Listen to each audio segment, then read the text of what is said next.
Xotinini deb ota-onasini kamsitgan bolalarga Rasululloh do'zax bo'lsin deganlar. Bu degani xotinni xorlik emas. Xotinni ota-onadan ustun ko'rmaslik kerak. Onamiz bilan xotinimizga olgan narsamiz yo bir xil bo'lsin, yo xotinimizga arzonroq bo'lsin, yo bir xil bo'lsin. Biz o'ylamaylik, endi onam 65 ga kirdi bo'laveradi. Nima odam emasmi 65 ga kirgan? Nabarot cho'tkisini olib bering. Zo'rini olib bering. O'lgandan keyin mayli ehson qilmay qo'ying. Mana men biron marta Liboydan so'rang, otam o'tdi, onam o'tishgan.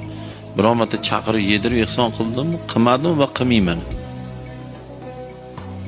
Agar qilgim kelsa pulni bo'lib berib qo'raman. Juda yaxshi bilaman albatta kimlar muhtoj, kimlar qiynalgan juda yaxshi bilaman.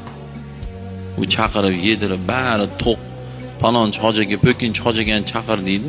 Hojaga degani boylik uchun hajga borganda u. Bari to'qlarga yedirmasa, yetim bor, beva bor, kontraktni to'lanmayotgan bolalar bor. O'zi umuman uylangan xotin bola chaqasi bor, zo'rg'a 2 million, 3 million pul topadi. Ana o'shanga 5 million bering, qanaqa